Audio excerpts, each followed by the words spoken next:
This is the third lecture. We discussed today contextual analysis. In the previous two lectures, we discussed how we can take the textual representation of a programming of a program, and then how we can tokenize the content, so break it down into tokens. And then we discussed the formal grammar. So how can we actually understand whether the tokens they go next to each other in the right way. So the tokens by itself, it's one story, but the separate question is how can we sure that the tokens go in the right, they form the right chains of instructions. Today we're going to discuss how can we move from these structures of tokens to something which actually help us to understand the program and to actually make us make some decisions about what is written there. What's the difference between concrete and an abstract syntax tree? Then we a little bit discussed the identification, so how can we put identifiers on the elements of the tree. Then we briefly discussed static type checking, then AST visitor, then decorated AST, and finally a little bit of control flow graph. But the most interesting part of the lecture will be in my opinion, the most interesting part will be the demonstration of our own programming language, which we designed over the last year, and how we do how in this programming language, how we do this part, how we build decorated AST, how we do identification, and a lot about AST visitor. So these three elements will be interesting, and all of this will be discussed in the end here. So this part, I hope, will take, I don't know, maybe 40% of our time today, and the rest will be here. So let's recap. I built this pipeline to you to help you understand the full picture. So what's going on when we take the program is coming here. So for example, I write the program foo.java. So this is the source code. It's coming from here.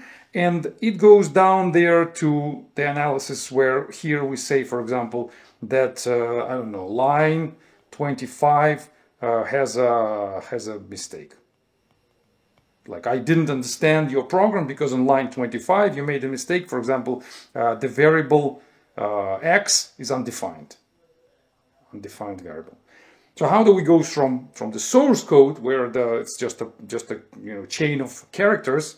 That's why I said characters, down to the meaning of the code, down to the errors or not errors, maybe the understanding of what is wrong, what is right.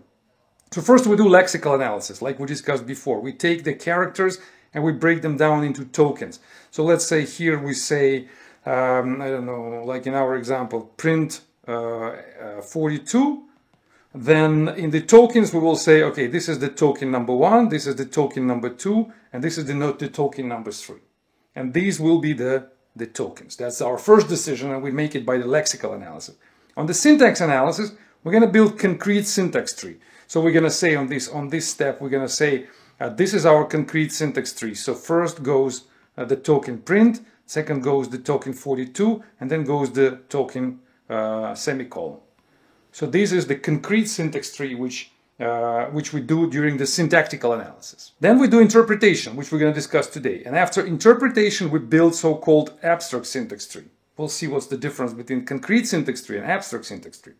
Finally, we do the decoration of abstract syntax tree. So we take a look at the tree and we play with the tree, because it's not good enough usually for us, the tree which we generate after this interpretation step. And finally, when the tree is decorated, when it's the decorated AST, then we can do static analysis, which we're going to discuss in further lectures, not today. So this is the full pipeline. So when you design anything basically which understands the code, understands the programming code, then you will need a lexer, you will need the lexer, you will need a syntactic analyzer, you will need interpretation steps or elements or modules, and you will do some contextual analysis. And then finally will be the step which you do whatever you don't do static analysis, you may do compiling here. So you compile it, and the Java comes in, and the compiler generates, let's say, I don't know, .exe file. So the file which runs, or the jar file, or whatever you take. So this is the final step after the decorated AST. So from decorated AST, you jump into decision making about this AST. Hope it's clear. That's the full pipeline. Let's continue. So now discuss the difference between concrete and abstract syntax tree. Actually, to be honest, that's the thing that many people don't understand. People mostly understand AST because that's the very the term which is widely used, and it's more or less everywhere. Every time you speak about making programming languages or designing analyzers, then they say AST, AST. But actually, there are two things which are concrete syntax tree. So there is a concrete syntax of a programming language. It is defined by context-free grammar. So we have context-free grammar like we discussed before, and according to this grammar, let's say our grammar says that our command is let's say instruction plus the argument and the terminal symbol A. This is the context-free grammar. And then we can say instruction is either print or it is exit. So this is our context-free grammar, and the argument could be 42 or epsilon means nothing. So this is context-free grammar, and let it say if the program is according to this context-free grammar, CFG, the program is coming into us, and we build a concrete syntax tree. So we basically parse the program and we build a tree. The abstract syntax tree is, I found that quote somewhere, so it's like formally they say it's an implementation is the set of trees used to represent programs in the implementation. So it's a different kind of tree. And if this tree, I'll show you right now, and if this tree is totally defined by context-free grammar, so context-free grammar strictly defines what kind of tree it's going to be in the end. So they say it's going to be program, and the program will be split to, the program will contain, maybe the program is not here, it will say command, it will definitely contain an instruction, it will definitely contain an argument, it will definitely contain the terminal symbol, and here it's going to be for example exit, and here it's going to be nothing. So so how the tree will look, I can tell you exactly by looking at CFG. I can show you all the possible trees, concrete syntax trees. This is concrete. It's called concrete syntax tree, CST.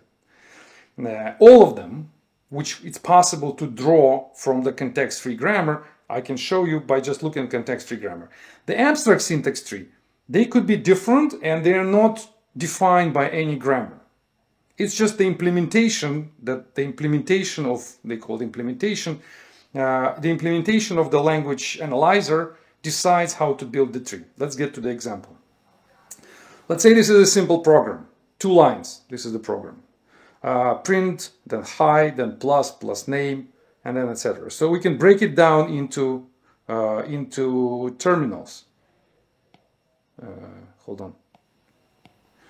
So this is the first terminal, this is the second, oops, wrong. This is the second, this is the third, this is the fourth, this is the fifth, most probably like this. Here the exit and the semicolon. So the concrete syntax tree will look like this. The program, it starts the line, it has 2 lines, the line first, the line second. Then on the first line stays the command, the string, the operand, the variable, and the terminal symbol. On these sides, there's again the line, the command is exit, and the terminal symbol. So this concrete syntax tree is generated from the input. This is input, and then the context-free grammar was applied, and the tree was generated. But if you look at the right side of this is abstract syntax tree. This tree also represents the program. It says the program contains 2 things. It has the print instruction, and it has the exit instruction. The print instruction contains the operator plus, and the plus contains the hi and the name. So this tree makes much more sense to a developer, to the further steps of the analysis of the code. Because this tree, context syntax tree, it's basically, I mean, it's not really useful. There are a lot of things which we don't need. For example, these terminal symbols, the semicolon, we don't need them. They're just noise for us. They were important at the step of the parsing. When we were parsing the input program, then of course it was important to find out that the semicolon was actually placed here and there in order to check the syntax. But it's gone already. This step is in the past. So we're looking into the future. Into the future, this information is redundant for us. It's just noise for the further steps of the analysis. So that's why people transfer from concrete syntax tree to so-called abstract syntax tree. Why it's called abstract? Why is the A and the C? Abstract because these elements in the tree are now the abstractions of what actually happened in the code. So in the code we had this, for example. We had the the line element, then the command, then the semicolon, the exit. All of these four elements, they are now abstracted by just one element. So it's like a over approximation what happened there. So we know that in reality there are four things happen, but we don't need four, we just need one. One is enough because further we will go into the analysis and we will do something like exit means stop the program, like kill the process or whatever. So to understand this, we don't need to know that exit actually was, there was the word exit and there was the instruction semicolon, and there was a space there and there was a space between them and something else. All of these are just syntactic details for us. We just need the abstraction. That's why abstract syntax tree. How you move from here to there, how you move from context syntax tree to abstract, that depends on your implementation. Every language, every compiler, they make their own decision how to do it right. You also can do it the way you want. So there is no, to my knowledge, there is no formality there. So there is no rules, just like we have rules for the parsing. Here, just everybody does it the way they want. They just go through this concrete syntax tree somehow, we will discuss how a bit later, and try to build this abstract syntax tree, try to abstract the things which are important. They extract the important things, which are the abstraction of the low-level details that happen over there. So I hope it's clear. Concrete syntax tree moves to abstract syntax tree, and it happens by some implementation, some code.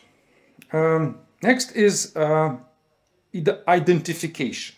Identification is, let's look at the example. So we have, let's see, this is the code on the left. Take a look at the code. Very simple. It's some pseudo language. It's not a real language. It's a language I just invented. Not even the language. It's just a set of instructions. The concept. You should understand what happens. So first of all, we declare the variable x. Sorry, there's a question there. The question is there any instruments to build abstract syntax tree, or it's up to the implementation? I don't know. Probably they exist. I shouldn't say that they don't exist, but I don't know the instruments which I can recommend. So we do it manually. So we write the instrument. We just take the concrete syntax tree from the parser. This is done automatically and by the instruments which we don't invent. But then when we have this concrete syntax tree, then we just do it the way we want. We just build abstract syntax tree using Java, using our own code. So this is our just our code. I don't even think that it's possible to make such instruments like for the common use, because in every case, in every language, it's a specific situation. And if you design the language where you have this specific syntax, then you decide which part of the syntax you drop off, which elements of the concrete tree are not required for you anymore. So you can just drop them and build an abstraction on top of them and say, I don't care about the endings of the lines. I don't care about commas. I don't care about instruction names. You maybe even don't care about the names of the variables, and I don't care about some numbers. So many things you can drop off. Or for example, let me give you like maybe a bit even more interesting example. Let's say, remember we discussed the language where the instructions are numbered. Let's say you say 10 and then you say print, and then 20 you said I don't know, input some command, and then you say 30, and then, okay, let's make it this way. And then you say 15 exit. So obviously this instruction will be executed like this. This is the first one, this is the second one, this is the third one, because this is the order. This is the order of execution. That's our semantic, right? Of the language which I told you before. It was the language when I was a kid, and we studied that language. It was BASIC. That's the name of the language. So let's say I parse that and I get a tree, the concrete syntax tree, and the tree will look like this. Program, and then the first element, the command, the command, the command. So three commands. Here I will see, I don't know, 10 and the print. Here I will see 20 and the input. And here I will see 15 and an exit. This is my concrete syntax tree. But when I transfer it to an abstract syntax tree, it will be just logical for me to reorder them. I will make it like this. I will say my program consists of print, exit, and then input. So I reorder it and I completely remove this stuff. It's just noise for me anymore. I don't need it.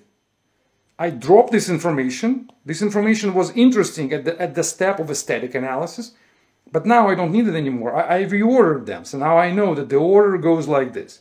So when I will analyze my program, I will just take from the program 3 elements, and I know print goes first, exit. It doesn't matter to it's not necessary for me to know at this point when I analyze the code that actually that was the numbers all of a sudden attached to these instructions. These numbers, they were only interesting while I was parsing the code. Now it's not. That's why it's called abstraction. So I abstract over something that happened. It's like a higher level of abstraction.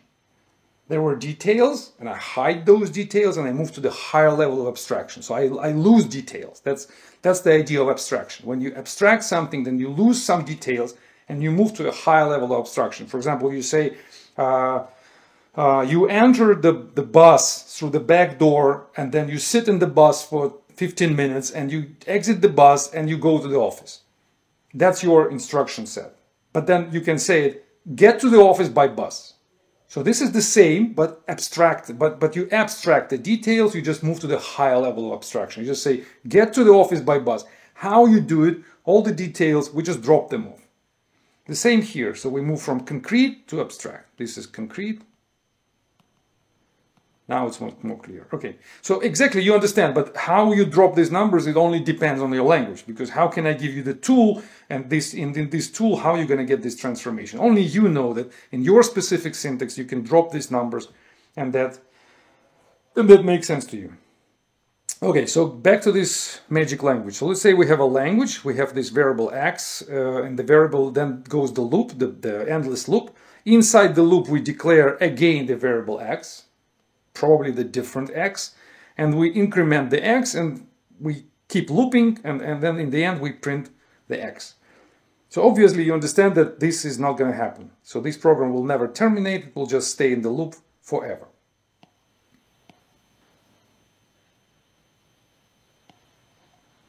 So let's take a look at the abstract syntax tree. We're not going to deal with concrete syntax tree anymore, so we just stay with abstract. Concrete syntax tree, forget about them. We deal with abstraction. So the abstraction looks like a program on a higher level. Then the program is split into basically three elements. The first one is declaration of the variable x, then the loop, and then the print. And then each of them, they have some lower level of abstraction details, because on a higher level of abstraction, we know on a higher level in the abstraction in the abstract tree, we see that there are three basically steps, 3 elements to go for, and usually they are ordered. So this tree is the order of the kids in each element. It's important. What's the right name for this tree? I'm not sure. Here as well. So first we declare the variable x, and then we do increment. So this is the operator now, and the argument of the operator is x. So now, not the other way around. We don't say x and then plus plus. We say this is like a function, and the argument of this function is x. The same is here.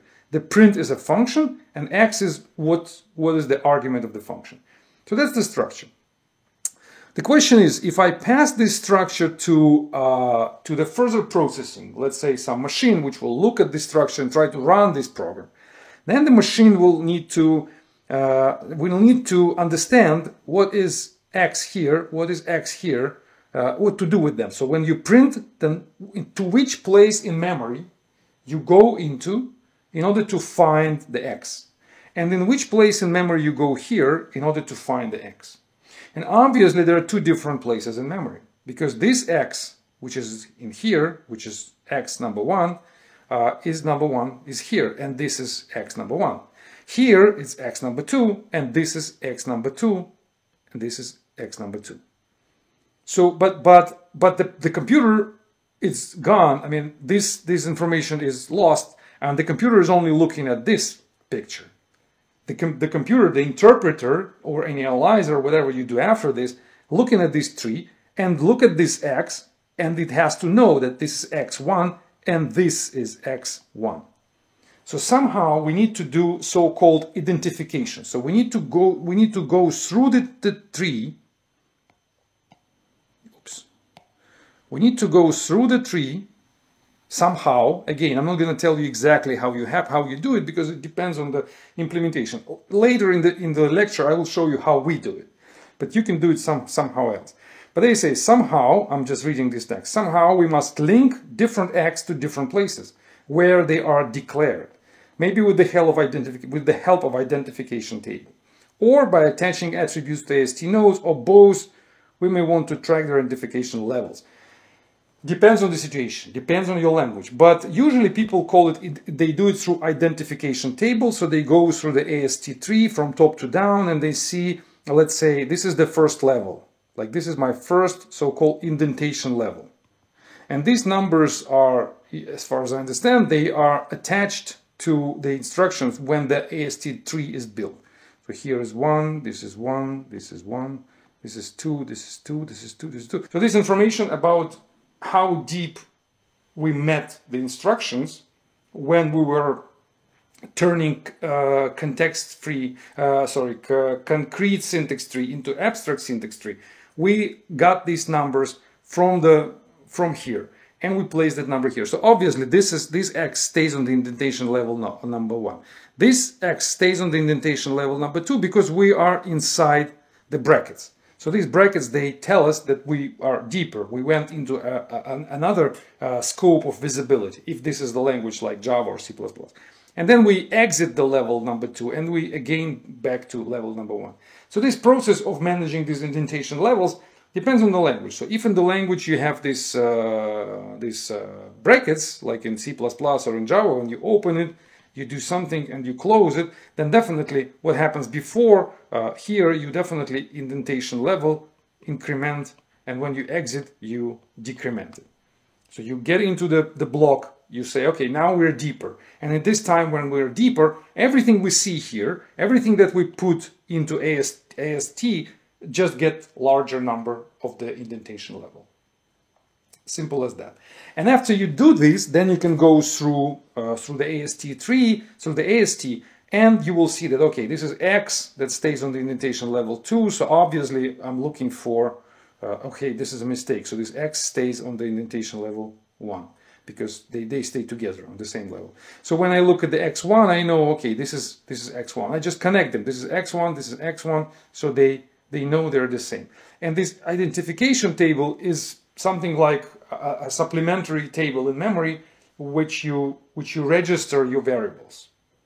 You go through the tree. You need to somehow resolve ambiguity between names, and it's just common sense. What I'm just explaining to you is just common sense. There is no real science in here. There's no real complexity. You will just look at this as soon as you build this AS tree. The question will be in front of you. How do you resolve ambiguity? How do you know which way to go? How do you know what is X? What exactly X means? So you will somehow need to do it. Doesn't matter. Doesn't really matter exactly how. Just remember that there is a method. There is a necessity to resolve that, and people do it. So you will be not the first to face this problem that ambiguity exists there. Next one is static type checking, so-called. Static type checking is another interesting problem which you solve during this interpretation of the during this, when you move from a concrete syntax tree to abstract syntax tree. At this point, you can do type checking. Type checking is, you definitely know what it is from the user perspective. When you write code, then look at this code, what is happening here. So the x is a string, and here the x is a string. So probably the compiler or analyzer or whatever can check if the language is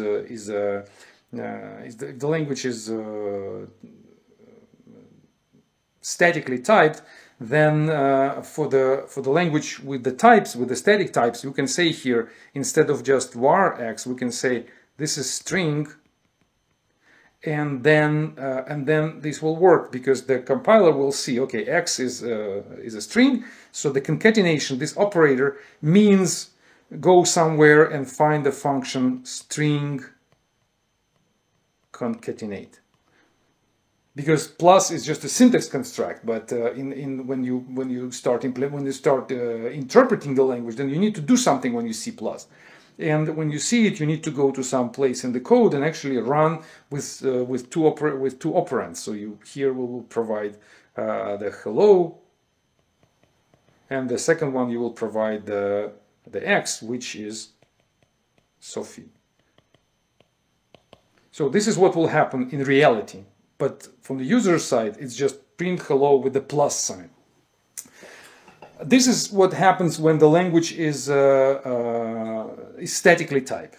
Statically means that the string is provided statically. Statically, in general, means that everything happens before we run the program, before the program starts working. Statically and dynamically. So there are two time intervals, two time periods for any program. The static period is when the program is getting prepared for execution. So everything that happens with the program before that moment when it starts, it's called static. Everything that happens after, it's called dynamic or runtime. So they just, let's put it this way, so not to confuse you too much. It is, probably you know that, but still. So this is the moment when the program starts. So before, what happens here, it's called compile time, or everything that happens statically. They call it statically. Here, what happens, it's called runtime, and everything that happens called dynamically. So if you see the analysis, dynamic analysis or static analysis. Type checking could be static type checking or dynamic type checking, or in runtime type checking. So people interchangeably use these words, compile time, and for some reason runtime, they write it together, runtime, and compile time is two separate words. So we have compile time or runtime. Runtime is one word. Statically and dynamically. So the language can be also the language which checks types in static, in compile time, when the program is still not working, or when the program starts working and then the type checking is happening. So here the program is definitely written in a language which is dynamically type checking, dynamically typed language, meaning that we will check whether this is okay only when we start running, and then we will go to some place in memory in X and ask this X, so what is your type? Is it a string? If it's a string, okay, we're going to work with you. If it's a number, then we're going to raise a problem exception, the program will terminate. So it will happen later with this program, with this code, because we don't specify the type here. But the program which doesn't have the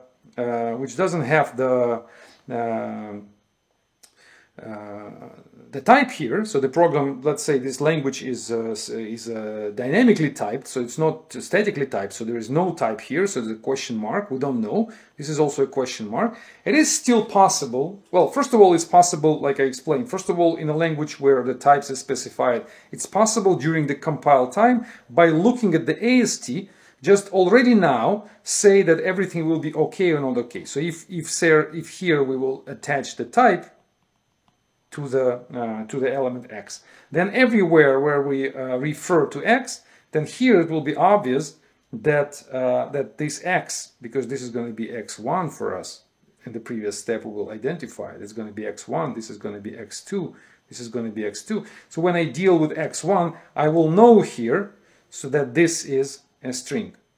And then because of this, I will know that plus operator has to be the concatenation function from some library which deals with strings. So this information will be everywhere in the AST. So while you deal with the AST, you will do static type checking. You will go through the AST and try to, not even try, you will do it. You will look at the types, and by checking means raising problems, raising exceptions, making signals to the user that something is wrong.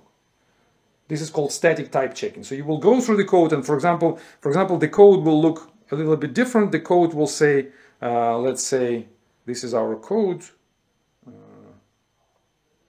And in the code we will say this is a statically typed language, and I'm saying string x equals Sophie, and then I say print x plus 3. So in a statically typed language, this is going to be an error, and this error will be found by the static type checking. So static type checking will just build the AST.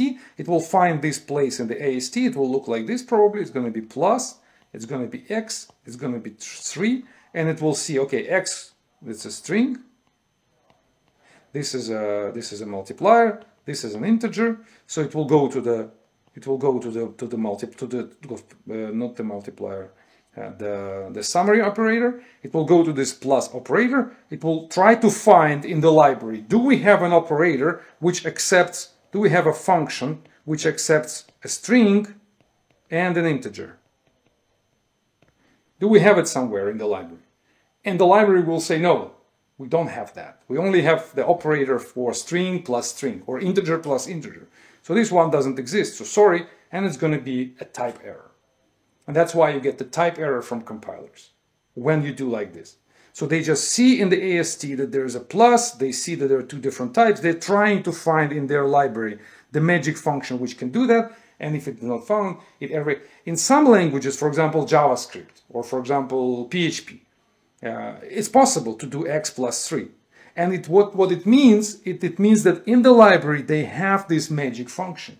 They have a function which accepts string and number, string and floating point number, string and string, number and string. So they have all the possible variants of the same concatenation function. That's how they do the magic. So they let you, they maybe let you even specify the type here, but the plus operator accepts multiple types of the parameters. We can call it it's overloaded because too much load on this operator is put, so it's overloaded because it accepts because there are many operators with the same name. So this is static type checking, but static type checking can also be extended to with the type inference. There's another technique which may help with the code you see right now with this one. So here we don't have the type information. So let's say this is a dynamically typed language. So in compile time, the type of x is not available. It's just var, so it's just a variable. We don't know what is the type. So it is possible to do a type inference here. A type inference actually not here, but here. So we can go through the AST. It's called, once again, the name is type inference.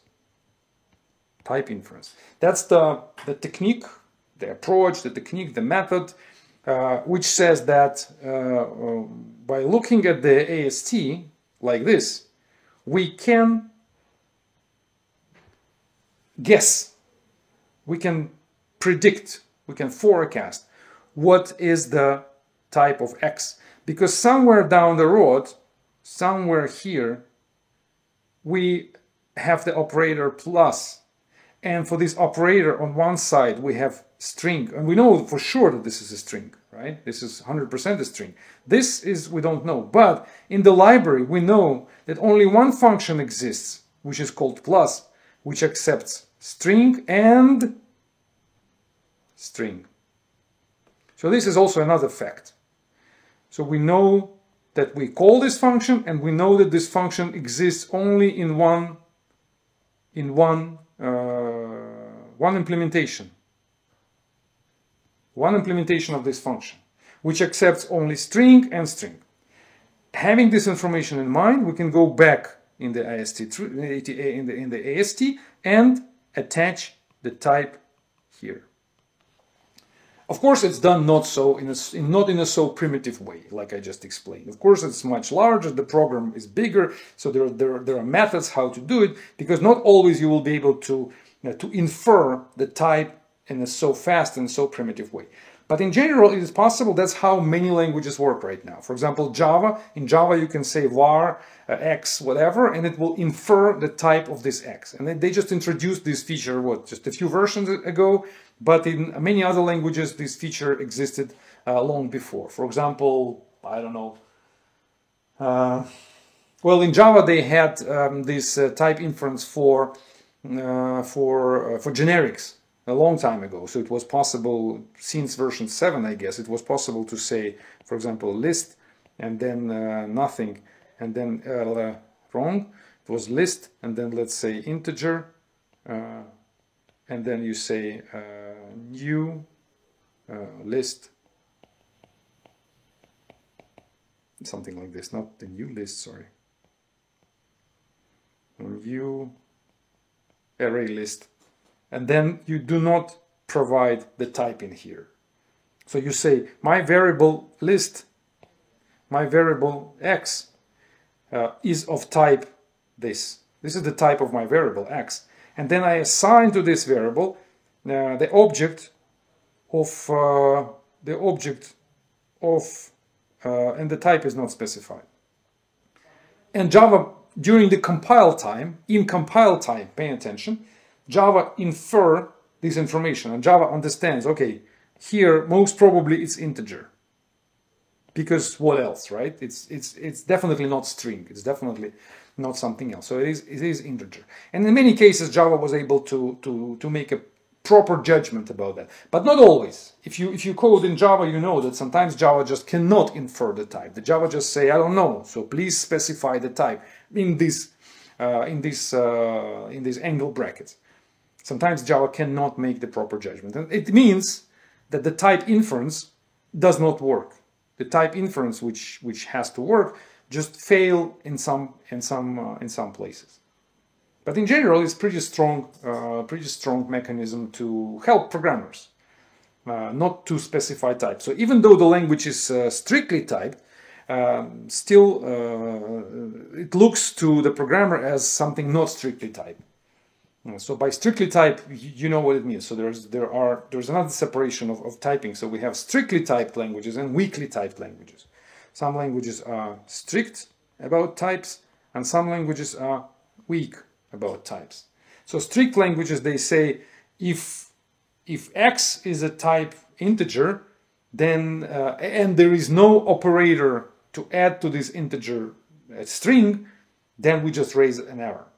But the weak languages, they say, like in PHP, for example, it's a weakly typed languages. The PHP says, okay, 5 plus Sophie is okay, because I can find many, I have many operators like plus, or I can do type casting during this, when I see this operation. I see this operation, I see on the left there is a string, on the left, sorry, it's an integer, on the right I see a string.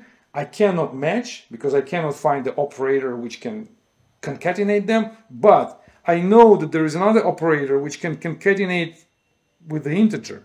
So how about I take this string and try to somehow change it to an integer? Maybe cast it, maybe I don't know, parse it, maybe do something about it. So for example, in Perl you can write like this, and it will work. So you can say 42 plus 31. Pay attention. I'm placing the number in the quotes, and Perl will understand. Okay, when this is met, so I need to do some parse int and pass it here, and whatever is returned, I will do the summary. It's pretty magic for a programmer because it makes the programmer very lazy. The programmer doesn't care anymore whether the variables are proper types. So the programmer, the weak typing makes the programmer lazy, and in the end, the quality of software runs down. So you lose the quality if you work like that. You definitely lose the quality. So you don't want. I mean, that was popular many years ago. Like 20 years ago, that was the trend, to my knowledge.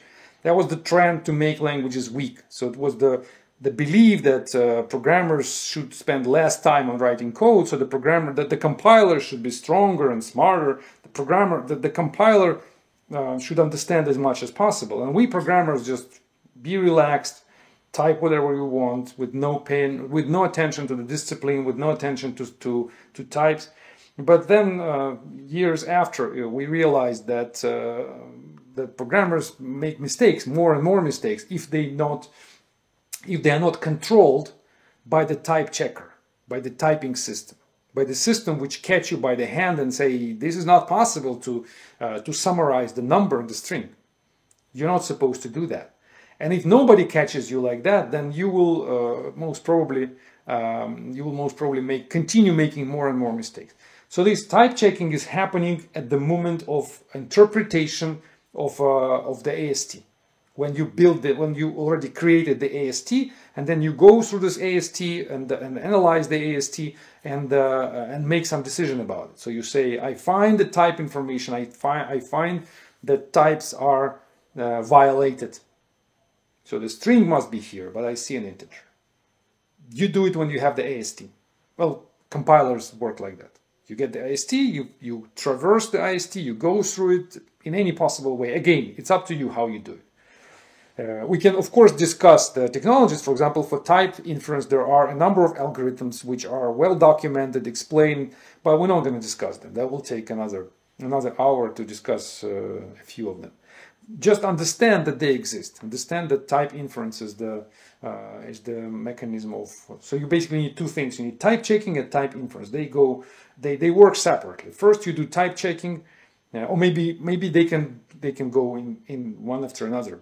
Maybe type inference goes first, probably. So you infer types. You attach these tags, attach the labels, the badges of the types to your AST elements, AST nodes. And then type checking will say, something is wrong here. And you know what? A type inference sometimes makes decisions which are in the ranges. So it's not the decision like this. Like here in our code, we clearly made a decision that that X, which is Sophie, is definitely a string here, because here the decision about Sophie even could be made not even so late. We can make it right here when we see what is assigned to Sophie. But let's say there's even nothing is assigned. So let's say it like this. Then still we can make a decision that X is going to be string because we see the operator here. But sometimes the program is more complex than this, not just a few lines of code. And the type inference system cannot make an ambiguous decision. Sometimes it says X could be integer, or it can be float, or here it could be, for example, I don't know, float or int, or maybe even anything, the star. Let's say we write a program which contains only one line, and it says var x and exit. This is the program I write. So I declare the variable x, and then I exit. And then I ask the type inference to tell me what is the type of x. The type inference will not be able to find anything in the code, but the decision has to be made. So in this case, the type inference will say it's the type of this x is whatever, is anything. It could be anything. Or maybe it can say, it depends on the situation, maybe the type system will know that there are 22 different types in your programming language. Or maybe, okay, not 22, you have 5 types.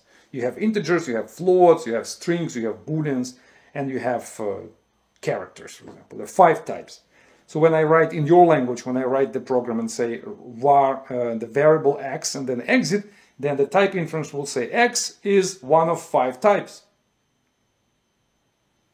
which is also good information, could be good information. So remember that inference is not always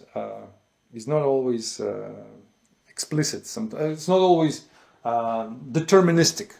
Sometimes it can give you options, and then it's up to you what to do with these options. Depends on your further steps. How can you deal with that? Okay, AST visitor.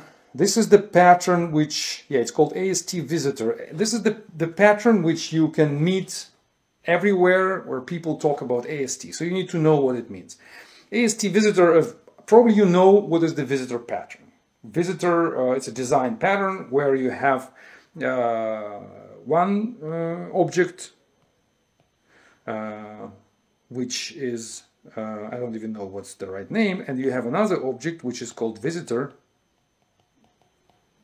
And then you say to this object, you say, please inject me inside, and then I call you, and I say like run, or maybe not even inject, okay, maybe I do it wrongly. So the visitor here, and I say, I come to this object, let's say it's an interface, so it's a method, and the method is called run, and with one parameter, v. So I put here myself, and I call this method of the object, and this object inside has some machine which runs somehow, does something, doesn't matter what, we don't discuss now what it does something, and at some point of time it calls, there's another entry point, it calls this entry point of the visitor, and let's call it, usually it's called visit, and it gives something entity here. So it calls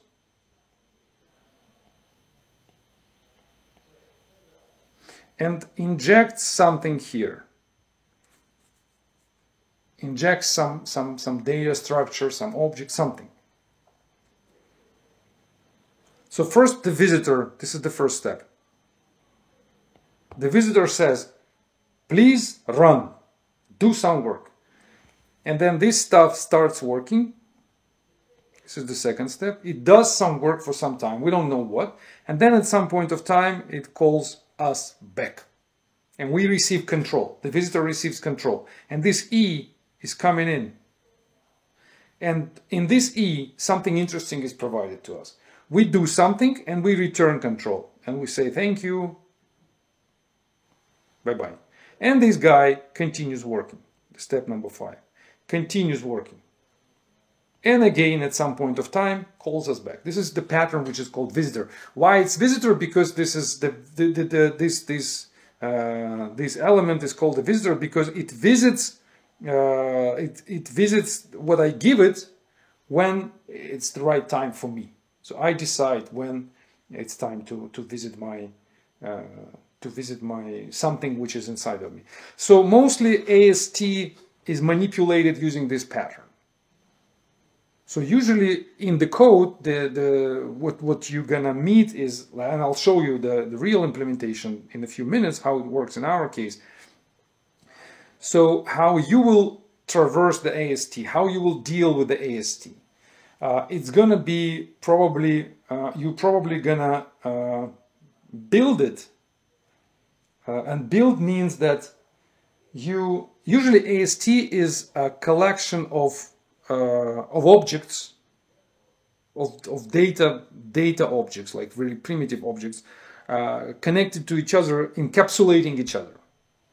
So in reality, in the code, the AST is, okay, let me remove this visitor, even though I like how I draw it, but it has to go. What will happen in how you implement the AST, it's going to be like this.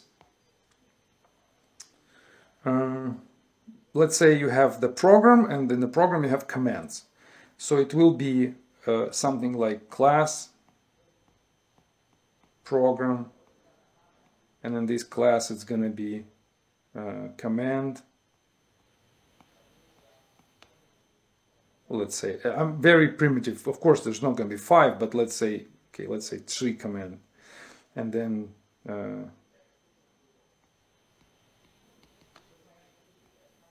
it's going to be class, command, and then in command it's going to be, I don't know, argument, and it's going to be I don't know, title, something like this. So there will be objects in the AST. There will be P will be an instance of this class, and then in the instance you're going to see command, just like we had the AST before, but now you understand what it is in practical implementation. So all of these are instances of the classes of your language, the language which you use to analyze the AST, not the language you design, but this is the compiler. So you're writing a compiler, and inside the compiler, the AST will be a structure of classes, structure of objects, which I don't like, to be honest. I don't think this is the right way to design AST. I will show you the right way in a minute. But this is how usually people do it. And you will most probably face this design when you start working with some compiler or some program analyzer. You will see almost exactly the same. And I hate it. But that's the way it is. So this is a structure of objects. And when you want to do something with this AST, you will gonna probably have something like AST, like my AST. It's gonna be another class which you will design, which internally contains all of this stuff. So from here you will have an interface which will be called something like traverse instead of run. And here you will provide the visitor. And here you will design my AST visitor, another class. And you will give this AST visitor here. And your AST machine will go through the elements of the AST and will call you back here, providing you the coordinates in the AST, basically providing you the elements of the AST. It will send you something like from here. You will get the elements code. Yeah, they will come like this to you, and they will be called they will be, for example, my AST node. So your AST visitor will receive the nodes from the AST machine and will do something with them and just let the machine continue traversing the AST. That's how usually AST works. And look at the code which I show you. So this is what happens if you let the antler work with the AST. They call it not the visitor, they call it listener, visitor, whatever. It's just design pattern. So you need to create parse tree listener, and then you ask the antler to go through the AST, and they will come to you. Basically, this is not for AST. This is for concrete syntax tree. So antler does it for concrete syntax tree because before the AST. So you have the concrete syntax tree, and the antler allows you to traverse it. You can just ask the antler, please traverse the tree, and then when it starts going through the tree, it will call you, the listener. So the calls will come to your listener on each terminal symbol and on each non-terminal symbol. So these are the terminals, these are non-terminals, which we studied before. So you can imagine how many calls you're going to get. So if you have a complex context-free grammar, and you tell the antler to go through these context-free grammars, to go through the tree already created from the grammar, then it will call you millions of times on each terminal and each non-terminal symbol it enters, and it's going to call you twice. It's going to call you when it enters, when it finds this terminal in the tree, and it's going to be it's going to be on when it finds the terminal, and for each non-terminal it's going to be enter and exit before we see the rule, and when the rule will finish the parsing finished, when the rule finished parsing. I'll show you the code again in Java, you will see how it works. So this is very common for the industry.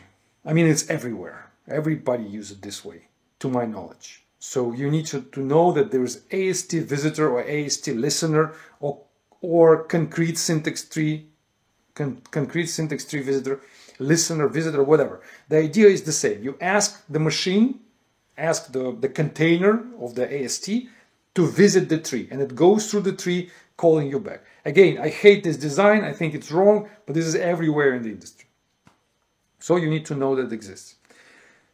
This, for example, I'll show you, this is how we do it with the ANTLR. So we create the lexer. The lexer is encapsulates the text. This is the input from the language program. This is the program comes here. The lexer encapsulates the program, and then I say create the parser, and into the parser I pass the lexer decorated by the common token. It's not the decorator, but the stream of the lexer. So the lexer will provide the stream of tokens, and this common token stream will provide this stream to the parser. And then finally I create my listener. This listener, you see the same implementation of this interface which we just see. Parse tree listener. And I create the special magic machine which I just told you about. It's called parse tree walker. Okay, it's not traversing, it's walking. They like this word. So, and they say please walk. I told you before traverse, I told you run, they use walk. And into the walker I pass my listener. So my listener comes in here and I give this a program. What happens, you understand what will happen, my listener will be bombarded by the calls of this walker. So the walker will go through the tree, moving from node to node, from node to node, calling me back, calling me back. And what I do, why I need this? You may ask, why I need this this listener, this pattern, what's the point of that? The point is that this is the way to deal with the AST somehow. So let's say we need to do type checking. So how are you going to analyze the tree? So of course you can go to the tree if the tree is a data structure, then you can write your code which will go to this data structure and just move from point to point, from node to node, and analyze what's going on.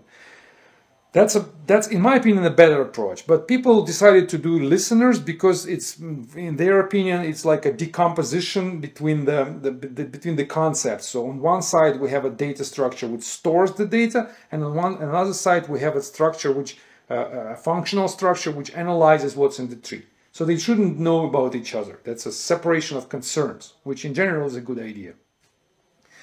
So that's why they created the listener pattern, the listener design pattern. Yeah, we call the tree to do something for us, and it calls back when it's time to do it. Just keep it in mind that this is how it works. But again, I'll show you a better way. Okay, and finally, before we do the demonstration, so decorated AST, what does it mean?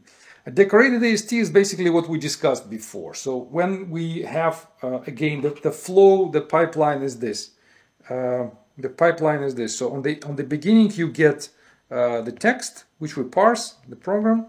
From the text we get concrete syntax tree. From the concrete syntax tree we get abstract syntax tree. And from here we get a decorated abstract syntax tree. It means that, for example, here we add the types. For example, like I show here, integer, integer. We attach the type information. Or we can do identification. Like this. So I'm saying that X is variable by the internal name I31. And this is I32, and this is I32, this is I31. So these are the special identifiers, internal identifiers for my compiler. You can do many other things here, actually a lot, and I will show you now how many a lot. So we do a lot of manipulations with the AST. So what is coming here and what is producing here, it can take literally dozens of steps. So you work with the AST a lot. You modify before you get the final version and send it to interpreter. And the interpreter say, okay, now I'm ready to run this program. Or now I'm ready to do the static analysis. So I'm ready to understand the program. Now I'm ready to find the bugs. But there could be many decorated ASTs which are produced in multiple copies. So from one decorated AST we move to another one, So we decorate. We basically extend it. Sometimes we can shrink it, sometimes we can extend it, but it changes the look. It changes what it's there. And it gets more information about the code. So we decorate it with some supplementary information, which is quite helpful for further steps of processing. All right? Just keep it in mind that it happens. Again, I'm not telling you how you will do it, but keep in mind that the right way of designing compilers, analyzer, whatever, is in these three artifacts which you will get. So you will get the first artifact, concrete syntax tree, then you get abstract syntax tree, and then many copies of decorated abstract syntax tree. Of course, it's better if you do it fast. Of course, it's better if you do this decoration of the AST as if it is a mutable structure. So if you, performance-wise, so you keep it in memory, and every step of the decoration just goes into this memory and just a little bit changes here and there. For example, types. Okay, now it's time to attach what other types. The next step, let's do some markers here and there about the disambiguation. So we say this X is not the same as this X, and so on and so forth. So it's a mutable structure. But some people, including us, we do it differently. We treat the AST as an immutable structure.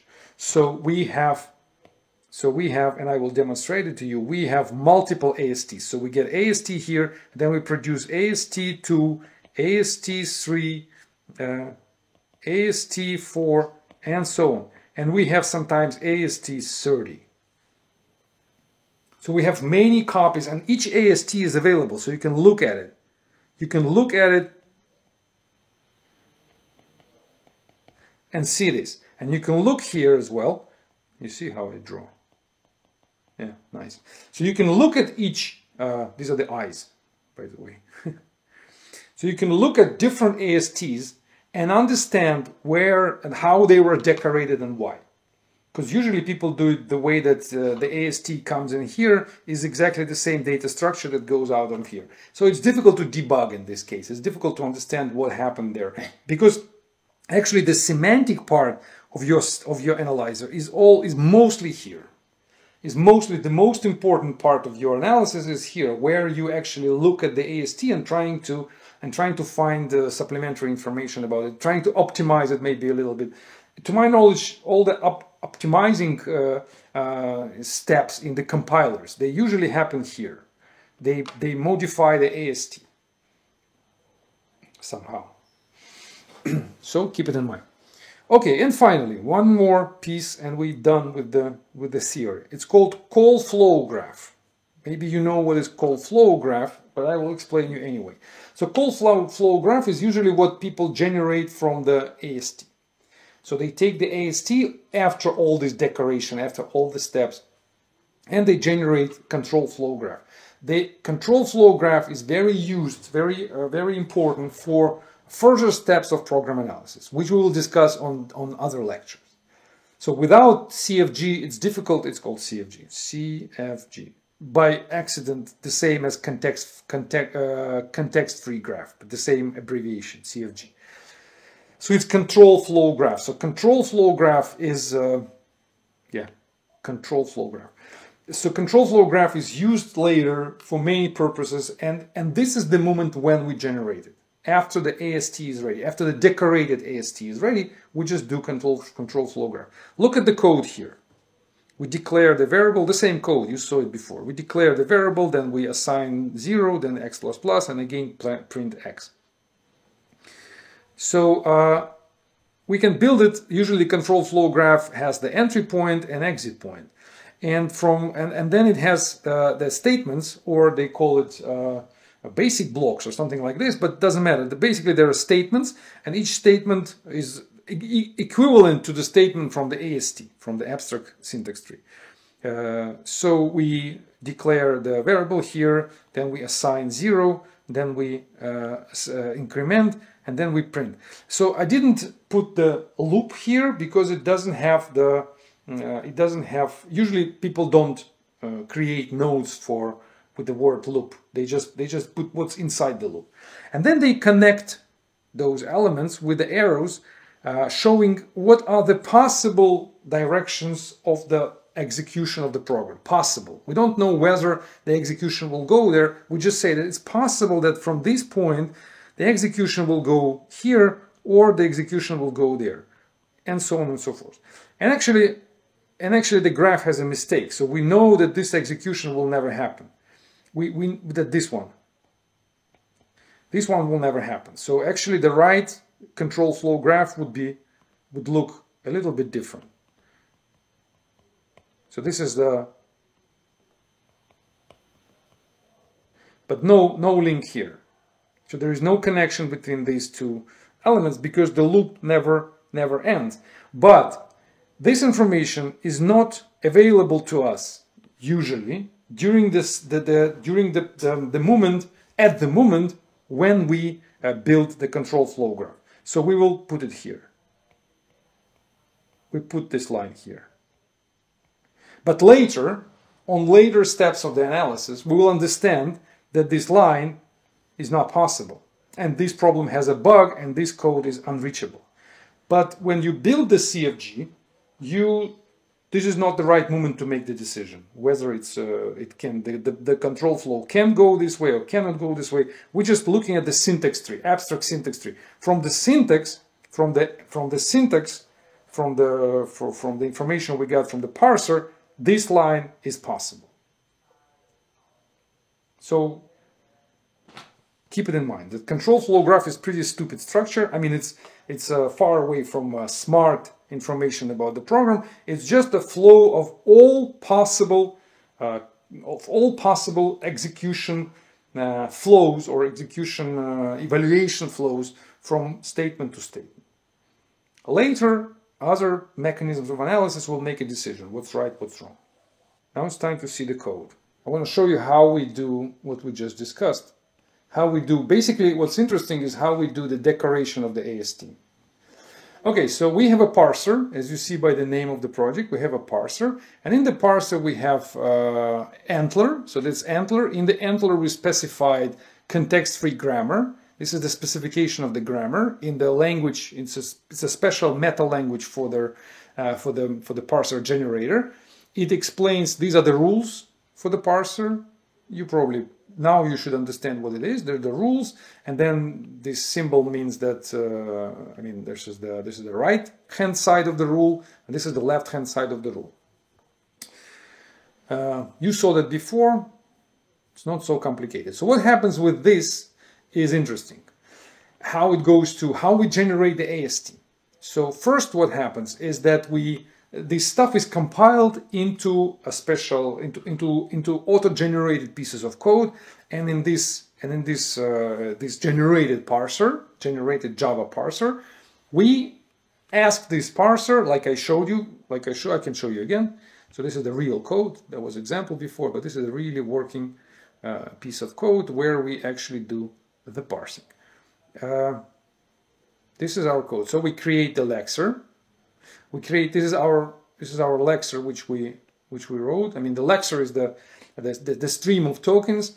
We configure the error handling there. Then we create a parser, and then the most interesting part, we create a listener. The listener I will show you, and then like we saw before, the walker, and then in this walker you put the listener in there, and you tell this machine, okay, go ahead and parse. So basically this walker is going through the syntax and builds the context, the concrete syntax tree, calling our listener on every rule, on every symbol it can meet there. And we here in the listener we get this information and we build an abstract syntax tree. So the parser is scanning the code, getting the tokens, placing the tokens in the right positions, understanding what are the rules there, understanding this is the beginning of the program, this is the line, this is the variable, all that stuff. So it's a grammar parsing, and it sends this information to us, to our listener.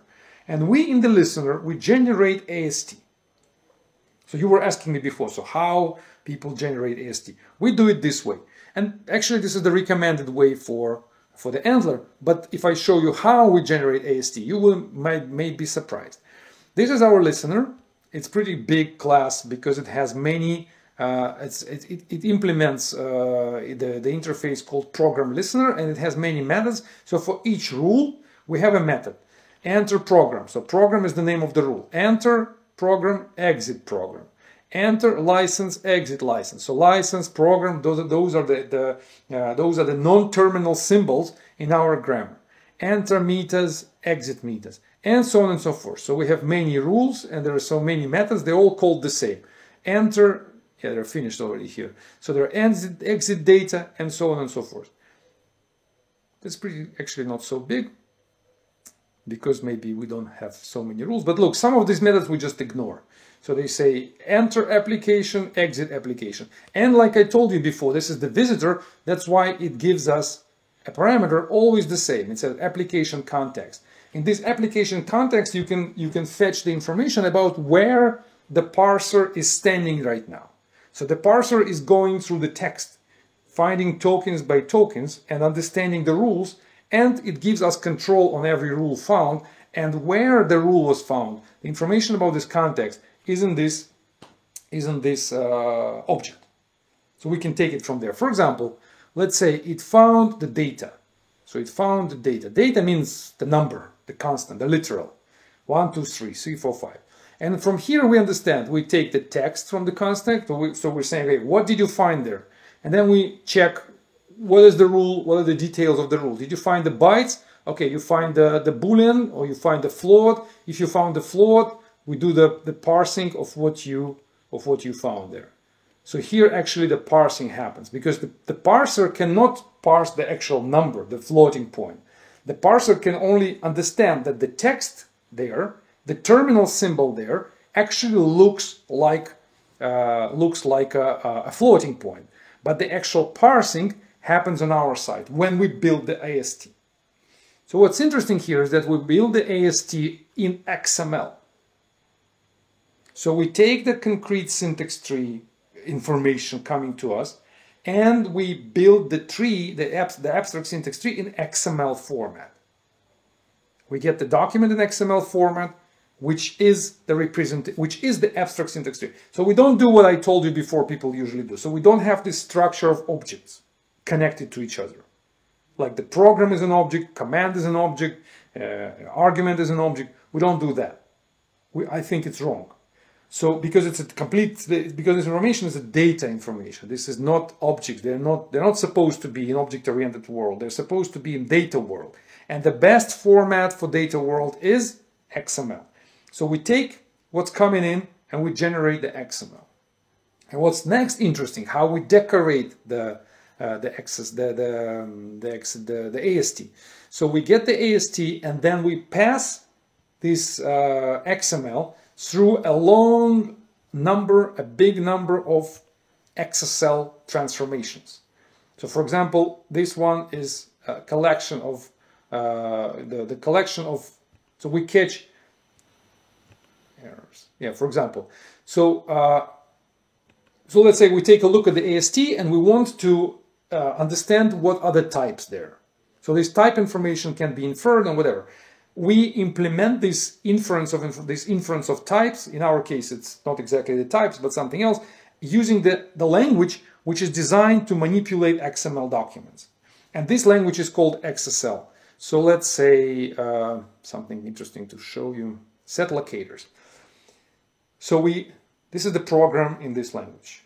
It's not very long. So what this program does is actually the explanation here.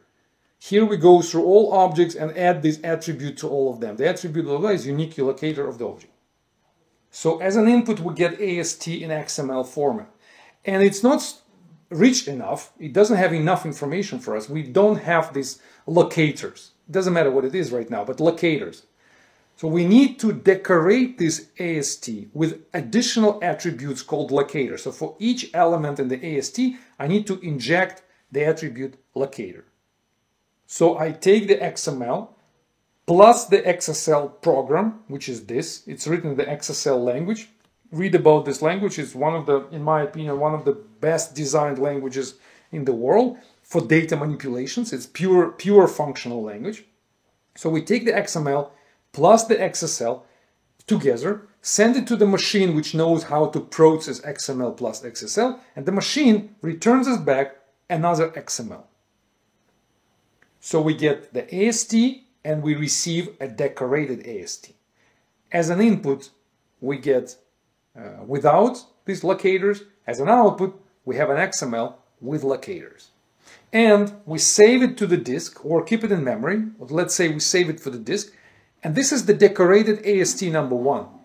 Then we take this decorated AST number 1, take the second XSL program, let's say resolve aliases. Resolve aliases means that in the program you mention some alias, you say this ABC means actually something longer. You do it syntactically. But this analyzer will go through your AST and replace everywhere you mention ABC, replace with the full name of ABC object. That's another decoration of the AST. Again, it happens with the XSL program. And so on and so forth. This is how it works. And we have, like I told you, we have many of those XSL. And we also find defects in the AST also using these XSL programs. Like warnings, errors, let's say these are the warnings. So all of these XSLs, they will, for example, duplicate metas or incorrect architect mentioned or unit test without something or unsorted metas. So you have some warnings which we can generate. How do we do it? We take the AST as an input. We run this XSL program through this XML, and this XSL program generates additional elements into AST which are errors. So in the end, you get an AST with attached errors or warnings. And then when you send it to further steps of processing, the compiler will say, you know what, you just send me the program, which looks okay, but at the bottom, there are 3 errors, which were injected there, not by the user. Of course, the user didn't write that in the code, but these errors, they were injected by the decoration of the AST, the process which we call decoration of AST. So that's the logic, that's the idea. I strongly recommend you to think that direction. So keep the AST not in classes, not in objects. That's really dirty approach of procedural programmers which didn't know what is object-oriented programming years ago. So the AST is a data structure. It has to be maintained in some data language, JSON, XML. Maybe in the, I don't know, maybe in memory you can keep them in the graph. So use the graph database, whatever, something which is designed for maintaining data structures, graphical data structures, because AST is a tree. So basically it's a graph, directed graph. Think how you can do it, what kind of instrument you can use for maintaining the AST and decorating it, and preferably protocolling, like logging every step you make in the AST modification, decoration. Isn't it slower than object representation of AST? Is this implementation via XML widely used? Answering first question, is this implementation widely used with the XML? The answer is no, it's not widely used. I actually never saw it used anywhere. That's just my suggestion, my recommendation to use it. For the projects which, this is the answer for the second question, for the project where you don't really care about the speed, but you care about traceability and understandability of your compilation process. Let's say you design a language where you are not sure what is the right way to compile the language. You do something experimental and you don't know what will happen in the future. So in this case, it's much better to use XML because everything will be traceable. Everything will be understandable by the developer. Of course, if you design something straightforward, for example, you make a a compiler of language, I don't know, C language, where there are, I don't know, a dozen of compilers already exist, and we more or less understand how the optimizations should happen, and we more or less clearly understand what the optimization steps. In this case, of course, you don't do this. You don't do XML. You just do traditional. But even in this case, don't do traditional. Don't do it with the objects. Do it with some memory structure. Make a graph in memory. Make a hash map. Make something which is not an object. Not a tree of objects. This is what I'm strongly against. To make it a tree of objects, because this is completely against object-oriented philosophy, turning objects into data structures.